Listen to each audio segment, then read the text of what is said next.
Règle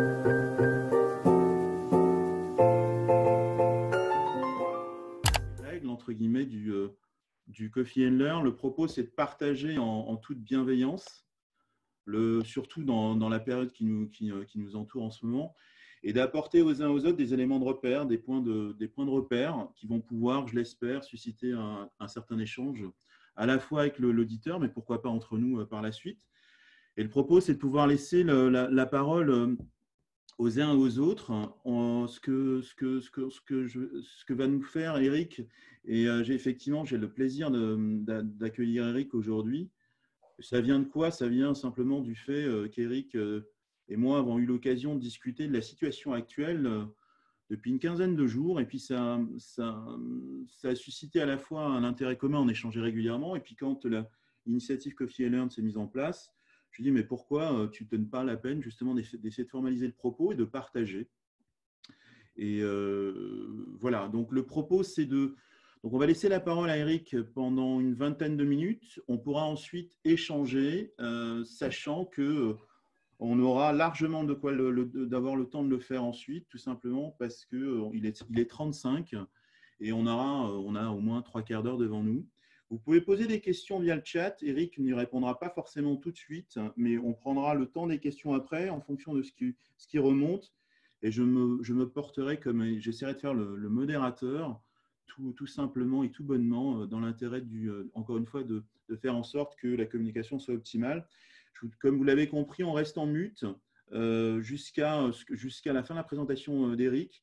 Et celui qui prendra la parole, bien évidemment, se unmutera. On verra sa vidéo. Et moi, je me mets en mute également. Je souhaite la bienvenue encore une fois à Eric et je te laisse la parole. Au plaisir d'échanger plus tard.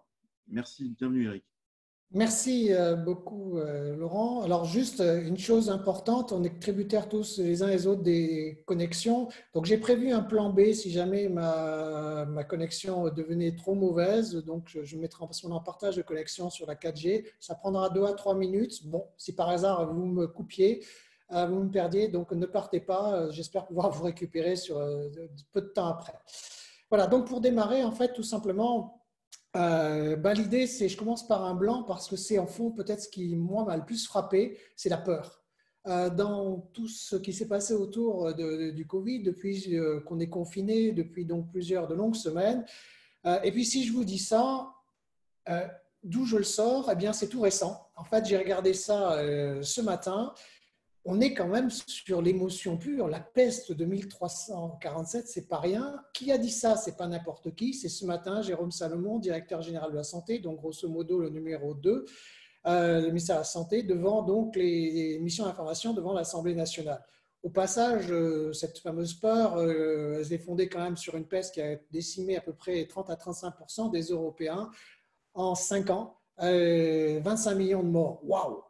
Donc, du coup, je me suis dit, comment on peut, puisque c'est qu'un problème au fond de perception de l'information, on est tous en train finalement d'utiliser un coup notre style de déconnexion, de connexion via les émotions.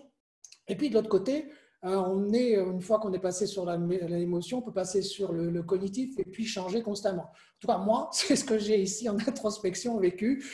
En bon chercheur, j'ai suivi de près une avalanche de chiffres, de courbes, de modèles. J'ai essayé de comprendre, me forger une raison tout simplement pour dire est-ce que c'est grave ou est-ce que c'est pas grave. Je dois vous dire que je ne sais pas.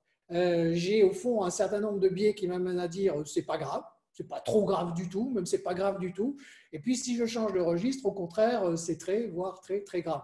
Donc, du coup, si on voulait un peu, et on ne se change pas, en prof, de venir un peu théoriser, on s'aperçoit qu'il y a 2 types de biais, de jeux de biais qui vont s'affronter constamment, alors selon les caractères, selon les moments cognitifs, qui vont nous amener soit à surévaluer, soit à sous-évaluer le risque. Donc, on a des chiffres, on sous-évalue ou on surévalue.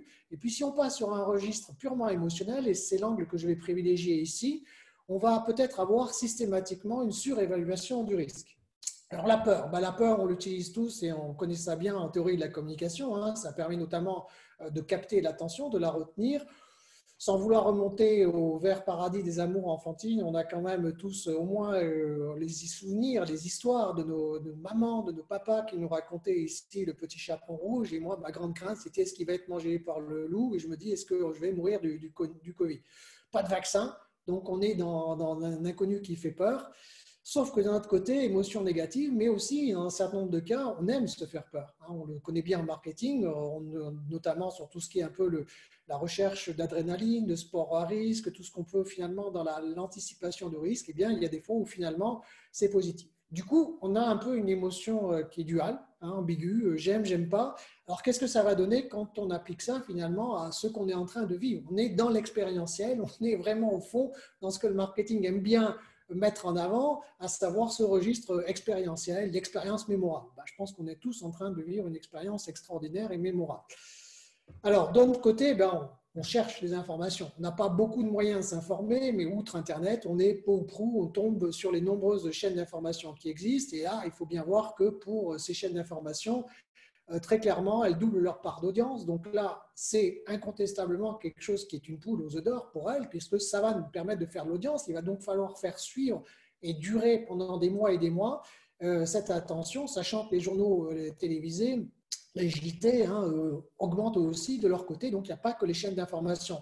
96% de part d'audience. Ici, 35 millions de Français étaient là quand même pour écouter notre président Macron lorsqu'il a annoncé le confinement. Or, on sait que si on a, sur ce registre bi-émotionnel, les recherches montrent très clairement que quand on a peur, on a tendance à surévaluer les risques à faible probabilité. Ceux qui ont peur de l'avion, je ne sais pas s'il y en a ici dans l'auditoire, finalement, ils ont tendance à penser qu'ils vont avoir une probabilité d'un accident qui est peut-être plus élevée que les autres. La mécanique du terrorisme, par exemple, c'est clairement jouer sur cette peur pour créer l'impression, en tout cas cognitive, qu'il y a un climat d'insécurité permanent. Donc voilà, d'un côté, on a un registre émotionnel, mais si on ne peut pas faire l'économie aussi d'un biais cognitif qui va intervenir et qui là, en même temps qu'on a ce biais émotionnel qui fait survaluer, il y en a un autre qui permet d'encore accroître tout cela. C'est tout simplement le principe de précaution, le zéro risque. Prendre une décision risquée dans une période de ce type, c'est prendre un risque énorme. On a tous en mémoire le scandale sanitaire des années 80 à 90, qui ont finalement causé la mort de quelques milliers de centaines de personnes qui ont été en tout cas contaminées via ici des lots de sang qui étaient effectivement contaminés par le virus du sida et qui, pour une raison ou pour une autre, ont été distribués alors qu'ils n'auraient pas dû l'être.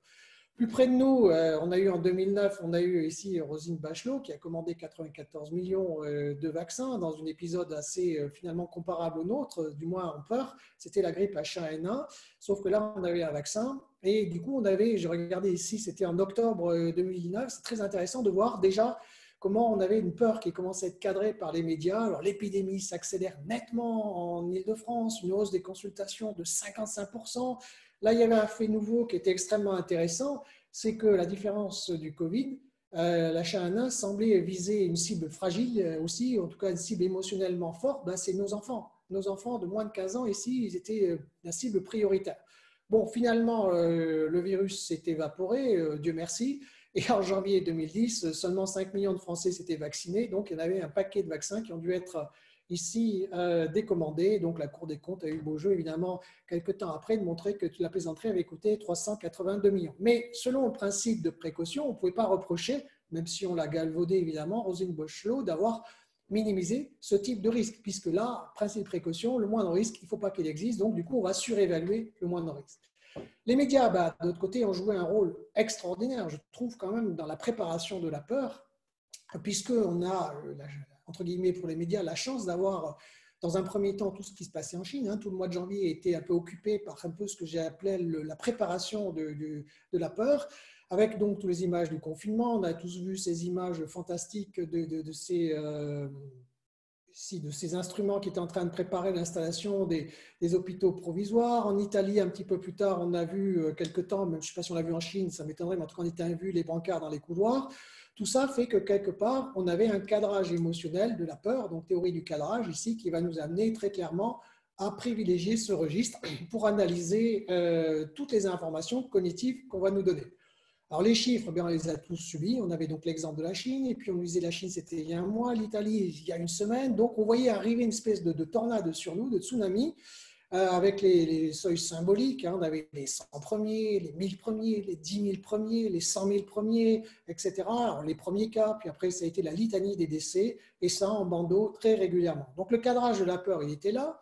Et puis, fabuleux, on sait convoquer tous les courbes exponentielles. Vous voyez donc à droite, ici, ça s'est tiré de l'outil qui s'appelle Covid Tracker, c'est mis au point par l'auteur de recherche Bing, qui permet de suivre la pandémie dans le monde entier, pays par pays, région par région, et ce quasiment en temps réel. Eh bien, eux privilégient une très belle courbe exponentielle que vous pouvez retrouver à gauche. Au passage, vous savez tous que l'axe des abscisses, ici, est tout à fait arbitraire, c'est-à-dire qu'on peut parfaitement l'étirer et du coup, on va aplatir cette fameuse courbe exponentielle qui pourrait devenir dans un cas, si on a envie de diminuer la peur, on peut l'aplatir, ou à l'inverse, si on veut l'accroître, on peut parfaitement raccourcir ici l'axe des abscisses et donc, autrement dit, condenser les données. C'est ce que fait Covid au passage, puisqu'on a plutôt, faute de place, un graphique de ce type. Alors, premier point du biais cognitif, et puis, comme toujours, eh bien, on convoque les experts. Face à l'inconnu, la parole des experts, qu'ils soient des médecins, des urgentistes, des chercheurs, des épidémiologistes, des sociologues, on a eu évidemment à peu près défilé pendant des semaines. On a vu tout ça défiler dans les médias, que ce soit les médias de type Internet ou les médias plus classiques. Alors au passage, ce qu'on montre, c'est que les experts, dans l'inconnu, ne nous aident pas beaucoup. Soit ils sous-estiment de façon très forte les risques. Donc là, c'était le cas ici, c'est qui a été mis en évidence par un panel d'experts aux États-Unis. On avait donc une bonne dizaine ici. Donc on leur a demandé tout simplement de faire une prévision à 15 jours du nombre de cas Covid aux États-Unis. Vous voyez ici que leur consensus était 19 000. Or, en fait, il y en a eu 140 000. Et beaucoup plus intéressant, ce qu'on montre ici, c'est qu'ils étaient très sûrs, donc le biais ici de surconfiance dans sa propre estimation, à part l'expert numéro 3 qui lui avait donné, alors c'est très utile pour la décision, il va dire il y a grosso modo entre 0 et 500 000 cas. Waouh! Donc ça n'aide pas beaucoup les politiques à décider, mais dès qu'on donne ici des écarts types un peu serrés, du coup on voit qu'on a une belle distribution qui était concentrée sur finalement avec un écart type qui n'était pas très élevé. L'intervalle de confiance, on avait entre 10 et 80 000 cas, il y en a eu 140 000. De l'autre côté, à droite, alors ça, c'est tiré de quelqu'un que vous connaissez, en tout cas dont vous avez beaucoup entendu parler à Marseille, notre ami le professeur Raoult, qui lui a beau jeu de montrer que les épidémiologiques se plantent régulièrement. Il dit, vous voyez, même à Marseille, je crois qu'il dit quelque chose comme ça, nous avons nos devins. On leur a demandé de prévoir à 10 jours le nombre de patients qui pourraient rentrer en réanimation. Donc, vous voyez ici, donc c'est intéressant, la courbe ici qui était faite à ce moment-là, elle fait tout simplement exponentielle, et donc du coup, elle se plante totalement. Un autre modèle qui a été fait quelques jours plus tard, début avril, lui, il fait plutôt un côté logarithmique. Un autre, 5 jours après, il fait lui plutôt une courbe décroissante. Bref, notre ami Raoult a beau jeu de montrer que dans la vraie vie, c'est-à-dire au fond, les stats elles-mêmes, tous les modèles épidémiologistes, là, franchement, sur ce coup-là, ils surestimaient. Donc tout ça ne nous amène pas finalement à beaucoup d'informations.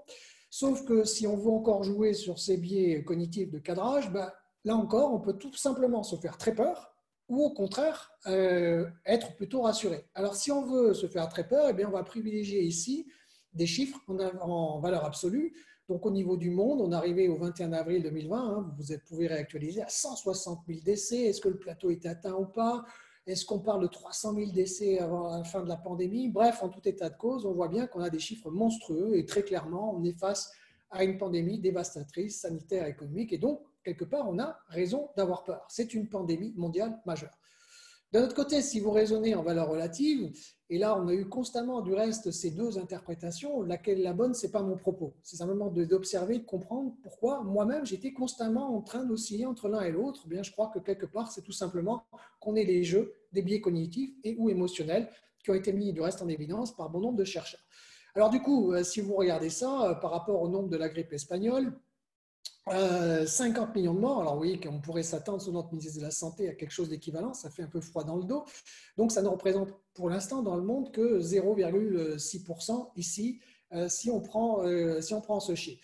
La grippe asiatique, ça ferait 54 000, je suis parti sur l'hypothèse de 300 000. 54% de la grippe asiatique, 57, 58. La grippe de Hong Kong, alors personnellement, j'ai découvert cette grippe de Hong Kong, pourtant, pour rien vous cacher, j'avais 12 ans ou 13 ans.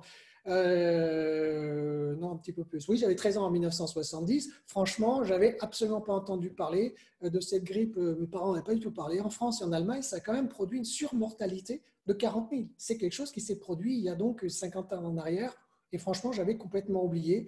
De même, la grippe aviaire en 2009-2010, elle n'est pas arrivée forcément en France, donc peut-être que c'est pour ça qu'on n'a pas trop entendu parler.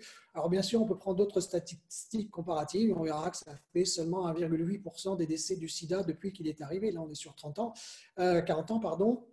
Et alors, la grande question qui se pose, c'est est-ce que, en valeur relative, c'est une grippe standard, c'est pas une grippe standard, est-ce qu'on va faire plus, est-ce qu'on va faire moins?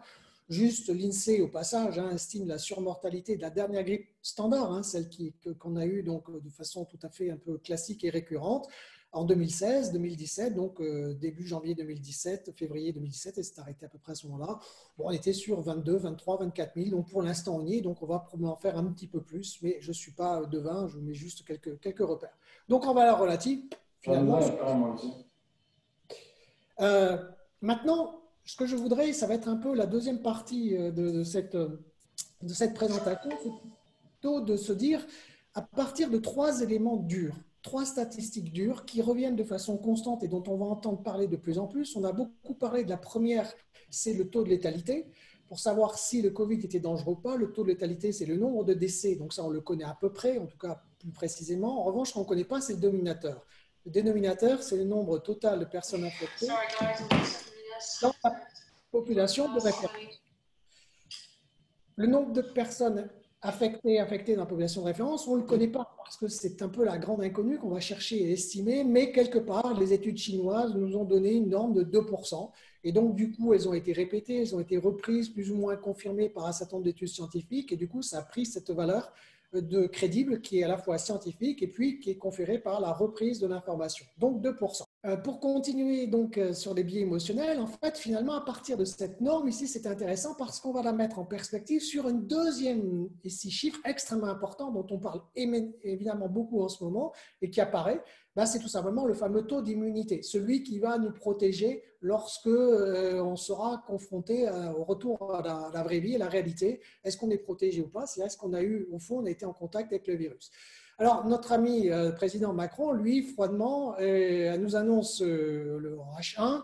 Alors, juste avant, vous voyez au passage que si on prend les chiffres de cas déclarés en France, on arriverait à un taux de létalité de 16%, ce qui montre bien que c'est complètement, très clairement, on n'a pas les cas déclarés qui correspondent aux cas réels. Ça, on le sait. Le problème, c'est qu'on ne sait pas de combien est sous-évalué le dénominateur. Alors, pour Macron, tout simplement, il y aurait à peu près 1% de la population française contaminée.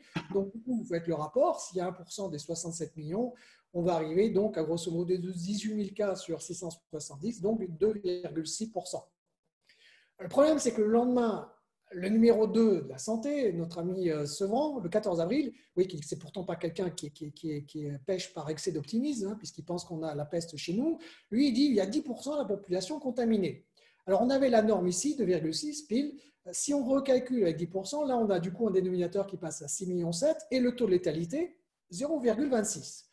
Maintenant, si on va du côté de Marseille, qu'on regarde un petit peu à partir des tests qu'a fait ECR, alors c'est des coupes instantanées, c'est assez compliqué, mais quelque part, il dit qu'à un moment donné, il a eu, lui, jusqu'à 15 à 20% de la population marseillaise, en tout cas sur l'échantillon des tests ECR qu'il faisait, qui était contaminée. Donc, si on extrapole, encore une fois, avec tous les risques que l'on prend en extrapolant, est-ce que l'échantillon est représentatif de la ville de Marseille, est-ce que Marseille est représentatif du reste de la France? Bref, je regarde ça et je tombe sur 0,1. Alors, ça, c'est les chiffres de départ. Biais émotionnel, mais si on veut se faire peur, qu'est-ce que ça veut dire? Ça veut dire qu'avec 2,6, c'est l'hypothèse H1, donc selon la déclaration de notre président, on a clairement quelque chose qui est 20 fois plus dangereux qu'une grippe saisonnière.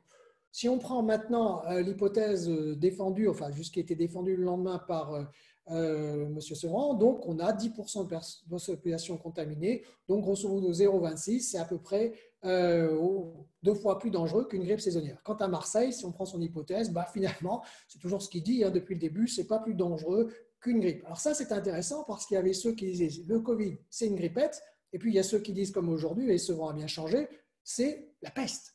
Waouh! Si on veut se faire peur, je crois qu'on y est bien.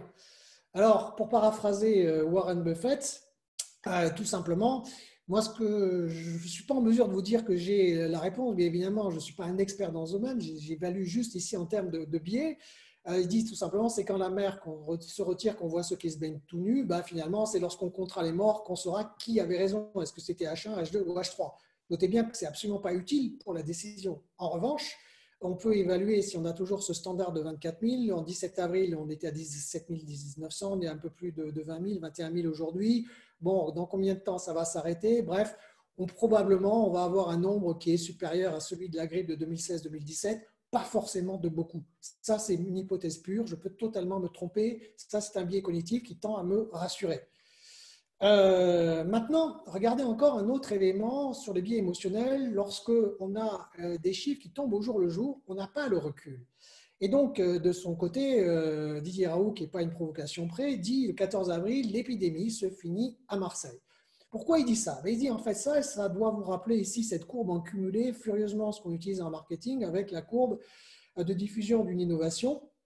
Et donc plus particulièrement la courbe de Rogers, c'est qu'on retrouve assez bien finalement quelque chose qui ressemble, en tout cas je ne suis pas un spécialiste des courbes de diffusion, mais il me semble bien que ça ressemble à une loi normale.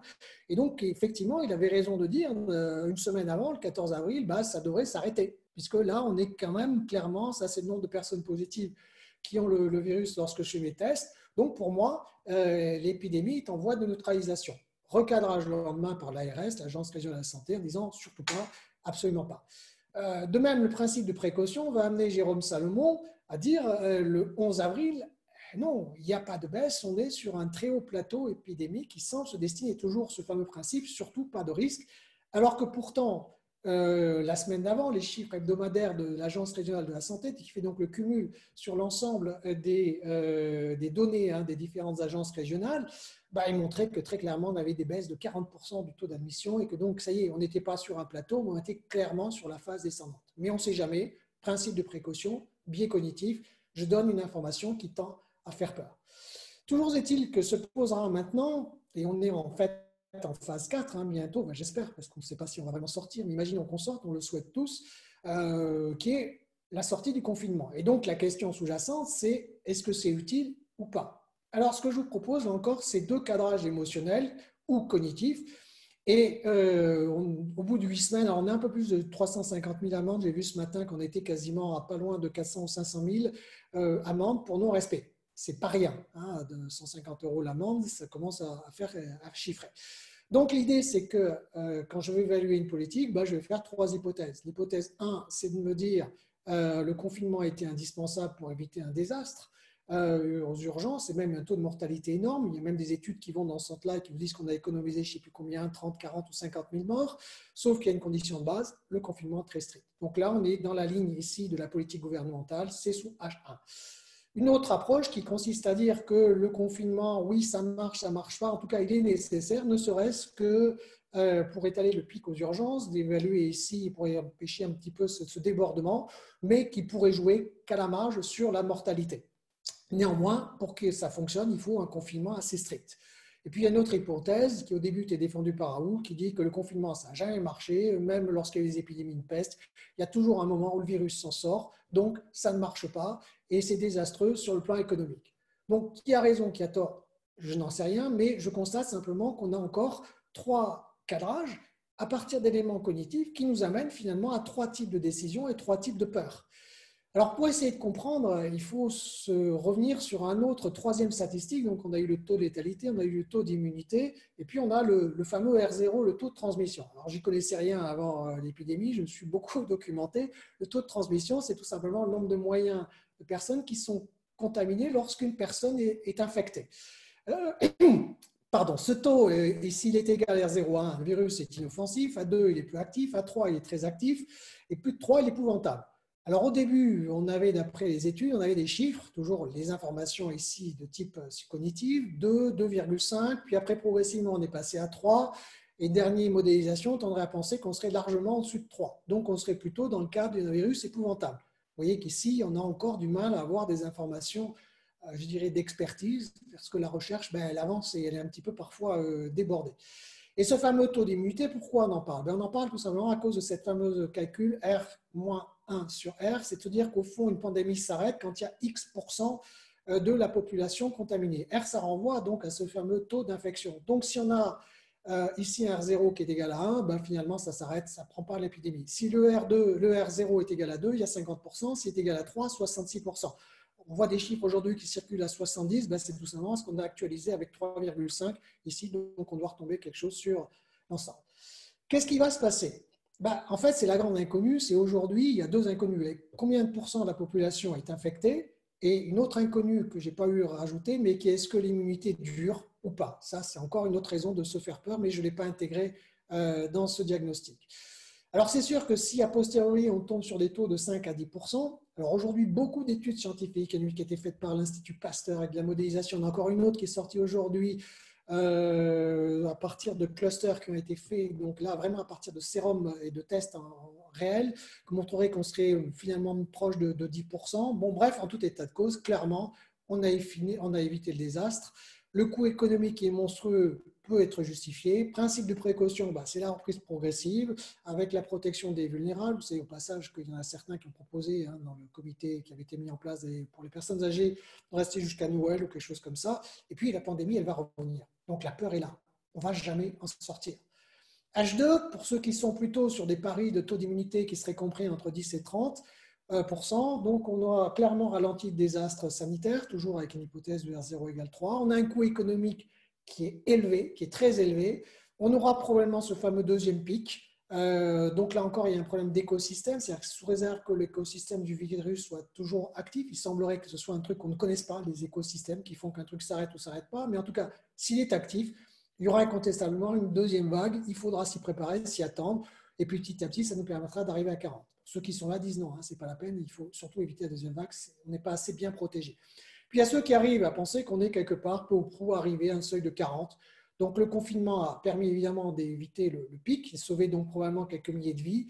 Mais ce qu'ils disent, c'est que la contamination en fait intra- et intercluster, elle est nécessaire. Ça, c'est à peu près tous ceux qui disent ça ne sert à rien de confiner. Il y a toujours des contacts continus. Et en présence d'un virus qui a un taux de transmission très élevé, ce qui semblerait le cas, rien que par les transports, les courses, regardez le nombre élevé d'amendes. Le nombre élevé d'amendes, ça signifie bien que ça n'a pas été respecté. Ce n'est pas possible. Donc, il y a un coût disproportionné par rapport au nombre de vies.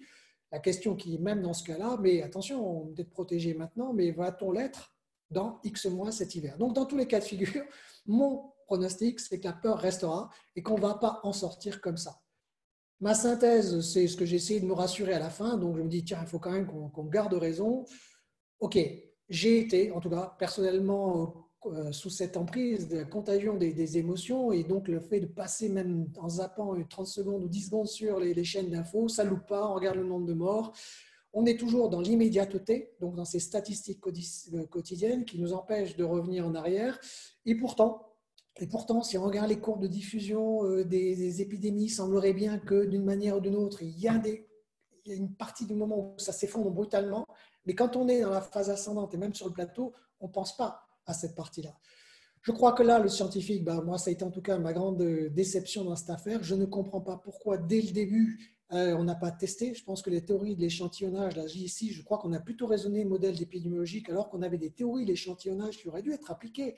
Tester ici au hasard dans la population, prendre une étude longitudinale pour voir la diffusion au fur et à mesure ici du virus dans la population. Ça n'a pas été fait. J'ai vu que les Espagnols veulent le faire, mais ça me semble quand même un petit peu tard avec des échantillons de 35 000 personnes. Les tests de sérologie, ben oui, c'est tout l'enjeu, sauf que, il semblerait que les tests ne soient pas fiables. Il y a vraiment un gros souci, donc ça ne sert à rien si je crois jusqu'à 50% de faux positifs.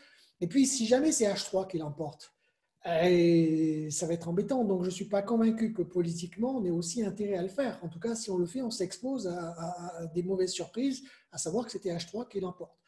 Et puis, clairement, on a été tous devant nos scientifiques. Alors, quand est-ce que vous nous sortez un vaccin?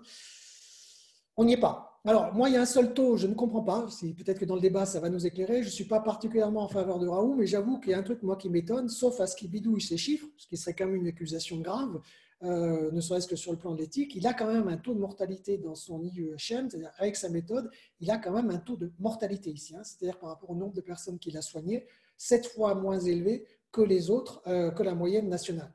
Donc là, j'avoue que pour l'instant, c'est une inconnue de ma part et je n'ai pas forcément de réponse à ce taux. Voilà, je suis peut-être allé un petit peu vite, mais j'espère avoir tenu le timing. Ouais, merci Eric. Parfait pour le timing. Ça nous aide, ça nous laisse pas mal de temps, si vous le souhaitez, pour poser des questions. Je pense qu'il y en a quelques-unes, enfin, au-delà des questions, il y a des questions et des points qui ont été mis en avant. Vous êtes bien évidemment les bienvenus pour vous unmuter et pour mettre votre vidéo, si vous le souhaitez, de façon à ce qu'on puisse échanger. Qui veut intervenir? Je suis à votre disposition. J'ai a priori gardé mon micro, donc il suffit d'ouvrir votre micro. Tu peux avoir accès Conversation, exact. Donc je vais peut-être reprendre les conversations ici. Donc, Je veux bien te faire un débat avec toi. Je ne mets pas ma caméra. D'abord, mon brushing, il est épouvantable après ce contenu. Mais c'est surtout que, en fait, pour plus de facilité, je suis sur un grand écran et pas sur mon portable, et du coup, j'ai pas de caméra. Donc, c'est Patricia. Et je t'ai mis un truc, c'était pour la dimension sociale. Parce qu'en fait, moi, j'ai été très vite alertée, puisque ma belle-fille est médecin réanimateur en banlieue, à Créteil. C'est pas à Seine-Saint-Denis, mais c'est juste à côté. Et très vite, c'est vrai qu'elle nous disait j'ai que des beurs, des blacks qui viennent des cités, et ils sont tous gros. Bon, oui. et je me suis dit, ah, c'est quoi, c'est bizarre cette histoire. Et après, là maintenant, il y a une étude à Lille qui a montré qu'effectivement, ça se dit maintenant que c'est les personnes en surpoids et obèses qui meurent le plus. Ça commence à se dire aussi que la cigarette serait peut-être une barrière. Bon, enfin bon, je ne vais pas m'aventurer là-dedans.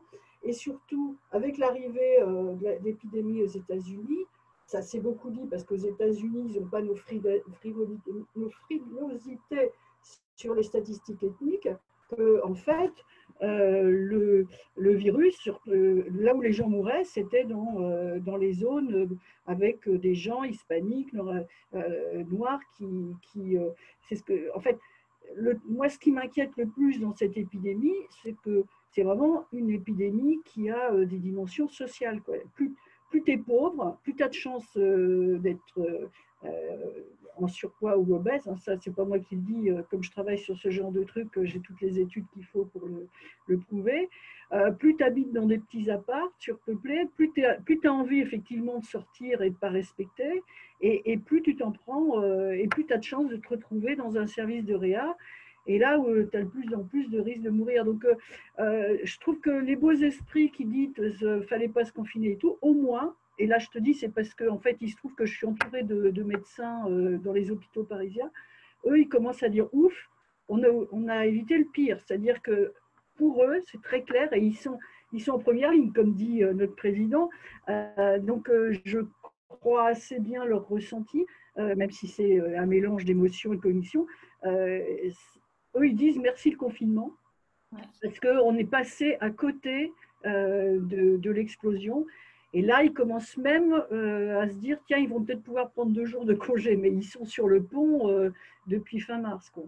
Moi, je suis d'accord avec Patricia parce que moi, je suis entourée de médecins toulousains et ils disent exactement la même chose. C'est-à-dire qu'en fait, ce qu'ils voulaient éviter au début, alors ma sœur a dit que la maladie est très contagieuse et qu'elle peut être dangereuse pour certaines personnes, mais surtout, en fait, si les lits sont suroccupés et les médecins sursollicités pour soigner des patients du Covid, ils ne peuvent pas soigner d'autres patients. Des personnes qui vont arriver, qui vont avoir un accident de la route et qu'on va pas pouvoir soigner ou pas pouvoir soigner pareil. Donc, il y a les deux éléments. Donc, en fait, je trouve que dans l'analyse des réactions à la situation, il y a une compréhension de la manière dont fonctionnent les hôpitaux et il y a une idée de représentation, en fait, de compréhension des cognitions qui sont très importantes aussi, parce que je pense que c'est ça que les gens n'ont pas l'air de comprendre. Après, je me trompe peut-être, mais je pense qu'il faut tenir compte de les morts directes et les morts indirectes, les personnes qui vont mourir parce qu'on ne va pas pouvoir d'autres choses, parce qu'on ne va pas pouvoir les soigner. Alors, si je peux répondre, en fait, j'étais parti dans l'idée avant cette présentation d'essayer un peu de m'engager un petit peu plus sur des pronostics ou des choses comme ça. Puis en fait, j'ai refusé complètement au fil du temps, à travers pas mal de discussions que j'ai pu avoir à droite et à gauche, parce que je crois que là, on sort un peu de notre domaine de compétences et surtout, je crois qu'il faut rester très humble dans la mesure où, reconnaissons-le, la médecine, là, pas trop vu venir le coup, ils ont réagi comme ils ont pu.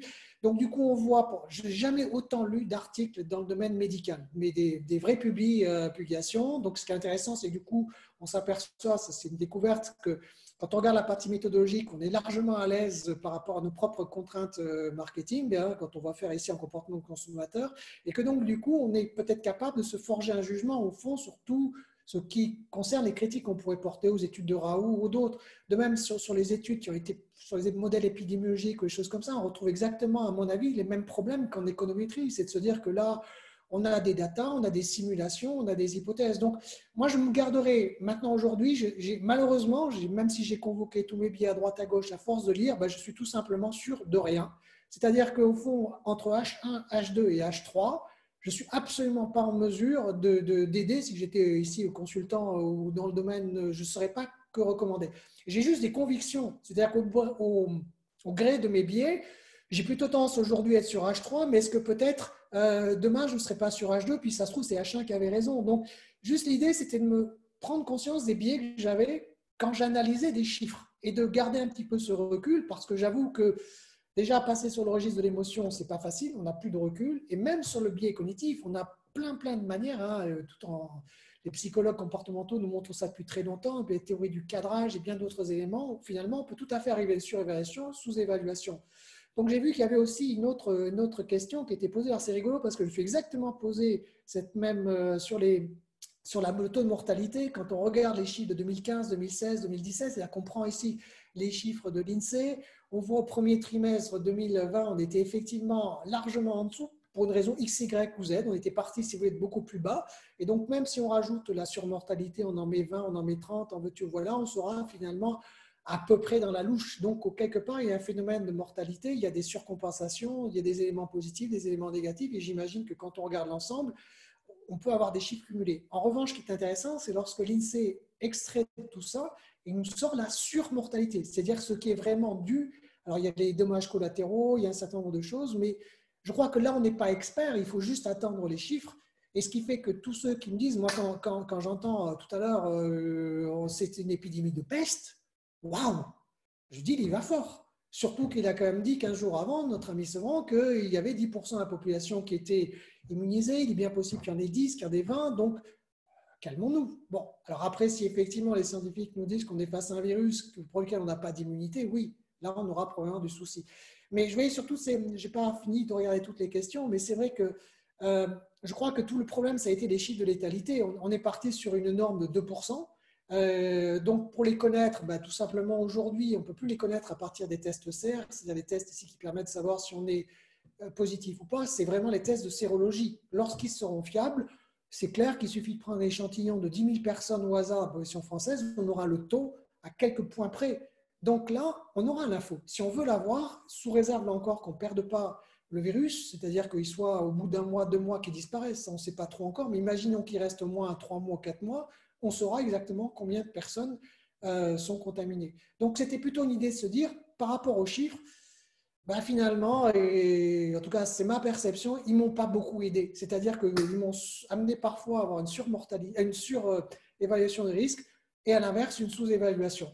Donc voilà, je suis un peu finalement désabusé au terme de cette présentation, disant que même en ayant convoqué beaucoup de chiffres, finalement, je ne suis pas beaucoup plus informé qu'avant. Je vois qu'en l'occurrence, je pense que c'est Christophe Benavent qui est comme de façon non surprenante, je crois, qui est assez bavard par écrit. Est-ce qu'il veut prendre la parole, Christophe, ou pas? Il a dû se déconnecter. Ah, voilà, c'est bon, je suis là. C'était mon micro. Salut Eric. Non, j'avais 2 questions. Il y avait une première, oui, la question était simple. En t'écoutant, tu semblais assez focalisé sur la maladie, donc sur le Covid, et donc les taux de mortalité. Mais la peur, si elle existe aujourd'hui, elle ne porte pas simplement sur la peur de tomber malade et la peur de se retrouver hospitalisé et intubé et de mourir. Bon, il y a des appréciations là de probabilité qu'on peut se faire, voilà, chacun. Mais il y a une peur autre qui me semble émerger, et qui est, comme Patrice dit, la peur des conséquences sociales. La comparaison avec la peste, moi, me semble être extrêmement raisonnable là. On a, économique, Christophe. en termes de PIB, 10% du PIB qui ont brûlé en l'espace de 2 mois. Et ça n'est pas fini. J'ai donné 2-3 chiffres. J'ai fait une variation sur tes chiffres. Donc ça, c'est la première question. Deuxième question, elle est juste comme ça un petit peu théorique. Je suis assez surpris que depuis 3 semaines, très peu de gens parlent d'une théorie en psychologie qui est la théorie du management de la terreur, pour essayer d'analyser de la terreur existentielle, pour être complet, pour analyser les comportements et justement cet état un peu particulier où on est chacun pas très loin de la mort quand même. Les probabilités deviennent des probabilités intéressantes. Bon, si tu prends des taux de létalité à 0,1%, tu es quand même loin, même si tu es dans une population. Eh bien, écoute, jouer au loto à une chance sur 10 000 de mourir, je ne joue pas. Mais enfin, on est loin du taux de la peste. Par contre, Christophe, je te rejoins sur un point. Non, les conséquences économiques, oui. Sur la partie économique, volontairement, je n'ai pas du tout voulu, et j'essaye de me… Là, encore une fois, tu vois, on est dans les biais. Oui, mais les chiffres font partie. Si tu veux, le chiffre majeur pour moi, il est la moitié des actifs français dans le privé sont en chômage technique. Alors, que 85%, tu vois. Mais là tu vois, tu vas dans… Je te laisse répondre, voilà. Tu contribues au registre de la peur supplémentaire. J'essaie de diviser les deux, c'est-à-dire de compartimenter dans un premier temps en me disant… il viendra le temps des comptes, malheureusement, on va y arriver, mais je crois qu'avant d'attaquer vraiment les chiffres, parce que tant qu'on n'est pas sûr que la pandémie est finie ou pas, si tu veux, la suite, oui, là je te rejoins probablement dû au fait qu'entre le Moyen-Âge et aujourd'hui, il y a juste un paramètre qui a changé pour l'économie, c'est tout simplement la mondialisation et la vitesse avec laquelle on part d'un point du globe à l'autre, et que donc du coup, avec toutes les interdépendances des échanges, c'est sûr que la réaction en chaîne économique, là, elle est présente. Après, je n'étais pas au Moyen-Âge, mais j'imagine qu'il y a dû y avoir pas mal de famines aussi qui ont succédé derrière. Et point de vue économique, on n'avait peut-être pas les chiffres du PIB, mais ça n'a pas dû être simple non plus. Alors peut-être pour aller dans ce sens-là et entre guillemets élargir, on a dans l'audience en fait une personne qui interviendra mardi. C'est Bruno Jambard, qui est directeur général adjoint de Pignonway, et qui nous donnera une perspective qui est une perspective qui va venir cette fois-ci, en tout cas, de ce que nous disent les Français par rapport à des études récurrentes qui sont faites avec, si je crois, le Cevifop. Et la dernière datant de début avril, justement, effectivement, je l'ai reprise très rapidement. Effectivement, la peur et le sentiment qui dominent. Mais ce qu'on essaiera d'aborder, c'est justement comment les Français voient le tout et en particulier, certainement, aborder la dimension qui nous soucie au-delà de la mort, qui soucie énormément les Français, c'est la peur du manque et le risque économique, bien évidemment. Si tu es toujours là, Bruno, tu peux dire 2 mots si tu le souhaites. Bonjour à tous. Oui, effectivement, j'essaierai d'aborder un peu ces sujets, ces questions, et puis un petit peu d'essayer de voir si on peut déjà comprendre un peu la manière dont les individus réagissent en termes de perception de la situation et de comportement individuel à cet événement qui est quand même un peu exceptionnel. Merci pour la présentation d'aujourd'hui qui était très, très intéressante. Ce qui est assez fascinant, c'est quand même quand on regarde un peu la manière dont se structurent les débats, c'est effectivement de voir à quel point on est sur des sujets qui suscitent très très vite des réactions très contrastées et très polémiques sur le sujet, avec des opinions extrêmement clivées. Moi, ça me frappe beaucoup, c'est que il y a effectivement beaucoup d'émotionnel dans cette situation, et parce que on a un peu tous perdu nos repères probablement, et donc on a des perspectives qui sortent du registre traditionnel de la réflexion qu'on peut avoir en temps normal. Merci Bruno. Donc, puisque c'est entre guillemets effet d'annonce, donc Bruno sera avec nous en début d'après-midi, mardi 28 avril à 14h15. Et par rapport à ça, donc, est-ce qu'il y a d'autres questions qui vont dans ce sens-là? On a encore un peu de temps, bien évidemment. Pardon, Laurent, je voulais répondre et compléter la question de… Oui, bien sûr. Une remarque de Christophe. Bon, alors, ce n'est pas tout à fait sur la théorie du management de la peur qu'il évoque, mais personnellement, moi, il n'y a pas très longtemps, on a entendu Finkielkraut, un philosophe, se positionner. Il y en a un autre que personnellement j'ai beaucoup aimé, c'est André Comte-Sponville qui a fait un podcast sur France Inter, est passé sur C'est à vous aussi. Il dit une chose sur la crise économique qui, moi, m'a un peu m'a fait réfléchir et je pense que pour ça, il n'a pas complètement tort. Et donc, par rapport à ce coût monstrueux sur lequel on va devoir faire face, il dit, mais finalement, attention, donc là, il dit, lui, sa philosophie principale, si j'ai bien compris, c'est en fait, profitons de l'instant. On en a toutes sortes d'éléments pour être heureux. Au lieu de nous positionner sur uniquement des éléments négatifs, ils font qu'on va voir sa vie de façon très négative. Donc, c'est une théorie très positive par rapport au bonheur et au bien-être. Et donc, il dit, moi, ce qui m'importe, ce n'est pas tellement moi, mais c'est tout simplement que mes petits-enfants, mes enfants aient un boulot et une chance et tout. Et là, on est en train de leur laisser, compte tenu des décisions qu'on a prises par rapport à quelque chose, alors évidemment, qui n'est pas forcément aussi dangereux que la peste pour lui, il dit donc ces décisions-là, on est en train finalement, en gros, d'endetter nos enfants pour pouvoir sauver des vieux. Autrement dit, ce sont les vieux, et donc il se met dans les vieux, puisqu'il a 68 ans, si j'ai bien compris. Donc nous, les vieux, nous sommes en train finalement de mettre en place un système qui nous permet de nous sauver, avec des règles qui permettent de nous sauver, et dont la facture va être payée par nos enfants ou nos petits-enfants. C'est vrai qu'avec des endettements tels que l'on va avoir, d'une manière ou d'une autre, il n'a pas complètement tort. Merci Eric. D'autres points, d'autres questions, remarques, commentaires? Bon, très bien. Merci à tous et en particulier à Eric en premier lieu d'avoir pris le temps surtout de formaliser un certain nombre de choses avec un point de vue autour justement de l'analyse, on va dire, émotionnelle du chiffre. Je disais à l'instant que dans cette perspective, et le propos en fait de Coffee and Learn, c'est de se dire, c'est à la fois d'avoir des prises de parole entre guillemets plutôt de chercheurs, mais aussi également de praticiens. Donc, la semaine prochaine, donc en début de semaine, je vous le dirai, je vous le confirmerai par mail, le 28 avril, donc mardi, en début d'après-midi, Bruno Jambard d'Opinionway sera parmi nous.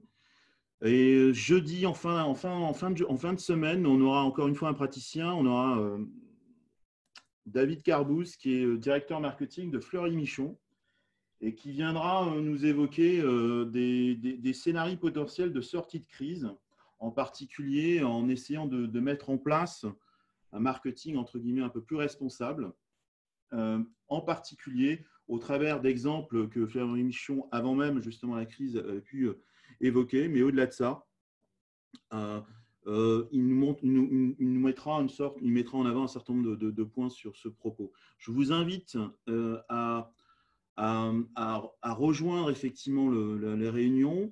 Je vous le ferai savoir en fait effectivement en passant par mail, et certainement simplement pour que l'initiative, parce que ça concernera tout le monde, ait plus d'écho, je vous demanderai de reprendre sur LinkedIn, de commenter et de forwarder, de partager. Ça permettra d'élargir assez largement, je pense, le réseau, entre guillemets, et ça sera dans l'intérêt de tous pour Coffee and Learn en particulier. C'est une initiative totalement, on va dire, communautaire.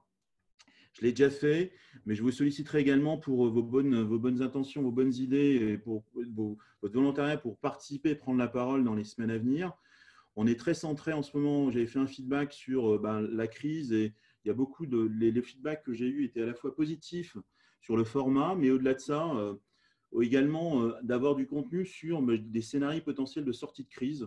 Donc, on aura ces deux apports la semaine prochaine et la semaine suivante, logiquement, on parlera de revenu management, de pricing management, en particulier en sortie de crise, avec une personne qui est à la fois qui a un cabinet de pricing, mais qui est également un enseignant-chercheur à l'étranger. Et donc, ça sera en français, mais il est français, mais il est basé à l'étranger.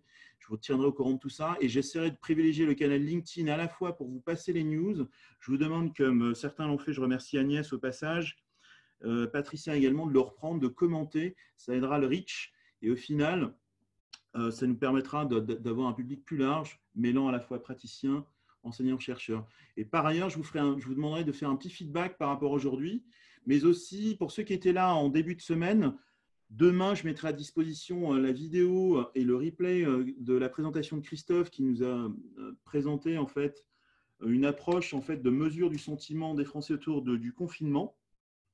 Et vous aurez l'occasion d'avoir accès à la totalité du replay, encore une fois, dans le groupe Coffee and Learn, auquel je vous invite encore une fois à participer tous autant que vous êtes ici. Voilà. Si vous avez des questions, n'hésitez pas. C'est le moment, on a encore un peu de temps.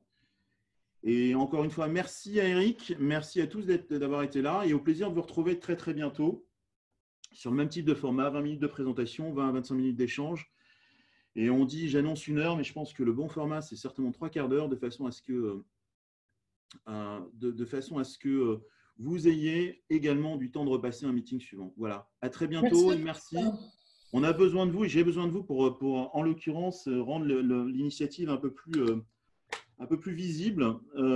Et je pense que l'initiative n'est pas à moi, elle est collective. Et j'espère qu'on aura l'occasion de la continuer. En tout cas, c'est bien mon intention, bien au-delà du moment assez difficile qu'on est en train de vivre. Merci à vous, merci à tous. Merci à tous. À bientôt. Au revoir. À bientôt.